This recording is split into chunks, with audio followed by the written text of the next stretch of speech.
السلام عليكم ورحمة الله وبركاته. الحمد لله رب العالمين والصلاة والسلام على أشرف المرسلين وعلى آله الطاهرين وأصحابه الفائزين أجمعين. പരിശുദ്ധമായ റബീഉൽ അവ്വൽ മാസം സമാഗതമാകുന്ന ഈ വേളയിൽ നബി സല്ലല്ലാഹു അലൈഹി വസല്ലമ തങ്ങളുടെ ജന്മദിനത്തിൽ സന്തോഷിക്കുകയും ആ ജന്മദിനത്തോടനുബന്ധിച്ചുള്ള ദിവസങ്ങളിൽ ഒരുമിച്ചുകൂടി മൗലിദ് പാരായണങ്ങൾ നടത്തുകയും ഭക്ഷണപദാർത്ഥങ്ങൾ വിതരണം ചെയ്യുകയും ദാനധർമ്മങ്ങൾ പോലെയുള്ള സദക്കകൾ കൊടുക്കുകയും വീടുകളും റോഡുകളും മസ്ജിദുകളുമൊക്കെ കമാനങ്ങൾ കൊണ്ട് അലങ്കരിക്കുകയും ഒക്കെ ചെയ്യുക എന്നത് മുഷ്ഇറും ബി മഹബ്ബത്തു നബി സല്ലല്ലാഹു അലൈഹി വസല്ലം നബി സല്ലല്ലാഹു അലൈഹി വസല്ലമ തങ്ങളോടുള്ള മുഹബ്ബത്തിനെ വിളിച്ചറിയിക്കുന്നതാണ് എന്ന് മഹാന്മാർ നമ്മെ പഠിപ്പിച്ചിട്ടുണ്ട്. വയസ്തഹബ്ബു ലനാ അയ്ളൻ ഇൽഹാറു ശുക്രി ബിമൗലിദിഹി ബിൽ ഇജ്തിമാഇ വയത്ആമി തആമി വനഹ്വി ദാലിക മിൻ വുജൂഹിൽ ഖുർബാത്തി വഇൽഹാരിൽ മസറാത്ത്. അൽ ഹാവി ലിൽ ഫതാവ, 1-ാം വാല്യം, 261 പേജ്. ജനങ്ങളെ ഒരുമിച്ച് കൂട്ടുക, ഭക്ഷണം നൽകുക, ഇതുപോലെയുള്ള നല്ല കാര്യങ്ങൾ ചെയ്തുകൊണ്ട് നബി സല്ലല്ലാഹു അലൈഹി വസല്ലമ തങ്ങളുടെ ജന്മദിനത്തിൽ നന്ദി പ്രകടിപ്പിക്കൽ നമുക്ക് സുന്നത്താണ് എന്നാണ് പ്രസ്തുത ഉദ്ധരണിയുടെ അർത്ഥം.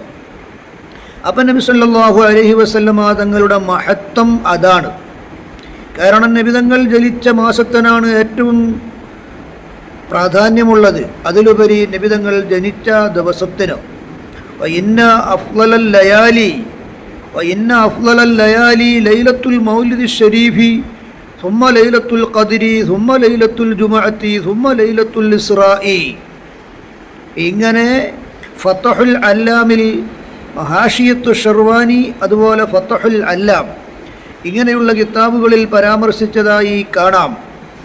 നബി തങ്ങൾ ജനിച്ച ദിവസത്തിനാണ് ഏറ്റവും കൂടുതൽ പ്രാധാന്യം. ശേഷമാണ് ലൈലത്തുൽ ഖദ്റിന്, പിന്നീട് ലൈലത്തുൽ ജുമുഅക്കാണ്, പിന്നീട് ഇസ്റാഇനാണ്.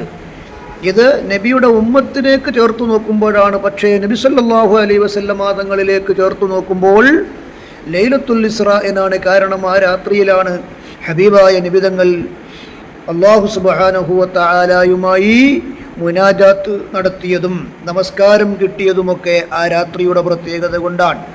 ചുരുക്കത്തിൽ നബി സല്ലല്ലാഹു അലൈഹി വസല്ലമ തങ്ങൾ ജനിച്ച ഈ ദിവസത്തിന് പ്രത്യേകതയുണ്ട്. മൗലിദ് ഓതാം.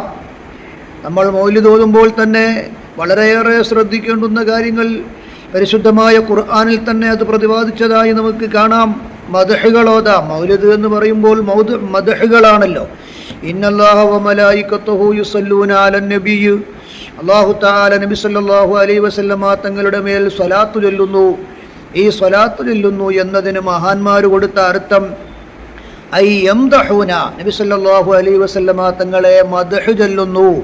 അപ്പോൾ മലായികത്തുകളും അല്ലാഹുവും നബി തങ്ങളുടെ മേൽ മദ്ഹ് ചൊല്ലുന്നു. അതുകൊണ്ട് യാ അയ്യുഹല്ലദീന ആമനു, അല്ലയോ സത്യവിശ്വാസികളെ, നിങ്ങളും നബിയുടെ പേരിൽ മദ്ഹ് ചൊല്ലുക.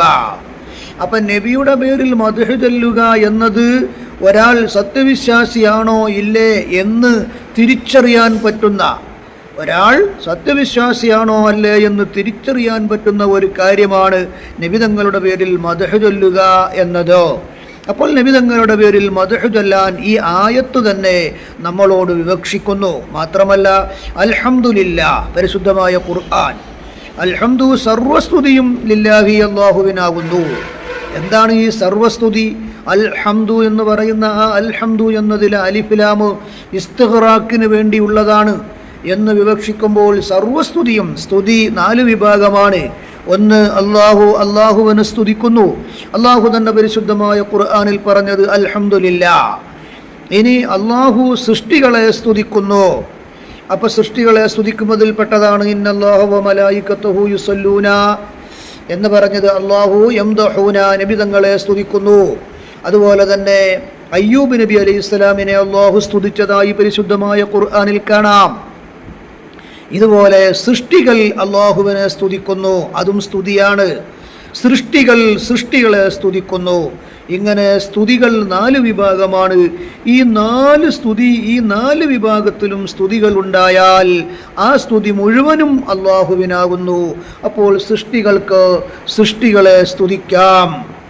ഇത് മൗലിദാകാം, മദ്ഹ് ആകാം, അല്ലെങ്കിൽ അവിടുത്തെ ഗുണഗണങ്ങൾ പറയാം, പാടാം.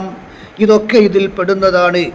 അപ്പോൾ നബി സല്ലല്ലാഹു അലൈഹി വസല്ലമ തങ്ങളുടെ ജന്മം കൊണ്ട് അനുഗ്രഹീതമായ ഈ പരിശുദ്ധമായ റബീഉൽ അവ്വൽ മൗലിദ് ഓതുന്നതിന്, ദാനധർമ്മങ്ങൾ കൊടുക്കുന്നതിന്, ഭക്ഷണ പദാർത്ഥങ്ങൾ വിളമ്പുന്നതിന്, കൊടിതോരണങ്ങൾ അലങ്കരിക്കുന്നത്, ഇതൊക്കെ നബിയോടുള്ള മുഹബ്ബത്ത് അറിയിക്കുന്നതാണ്. അല്ലാഹു സുബ്ഹാനഹു വ തആല ആദരവ് നൽകി നബി സല്ലല്ലാഹു അലൈഹി വസല്ലമ തങ്ങളെ ബഹുമാനിക്കാനും ആദരിക്കാനും റഹ്മാനായ റബ്ബ് തൗഫീഖ് നൽകി. അത് കാരണമായി നാളെ ജന്നാത്തുൽ ഫിർദൗസിൽ നബിയോടൊപ്പം ഒരുമിച്ച് കൂടാൻ നമുക്കും മാതാപിതാക്കൾക്കും ഗുരുനാഥന്മാർക്കും റഹ്മാനായ റബ്ബ് തൗഫീഖ് നൽകി അനുഗ്രഹിക്കുമാറാകട്ടെ. വആഖിറു ദഅവാനാ അൽഹംദുലില്ലാഹി റബ്ബിൽ ആലമീൻ. അസ്സലാമു അലൈക്കും വറഹ്മത്തുള്ളാഹി വബറകാതുഹു.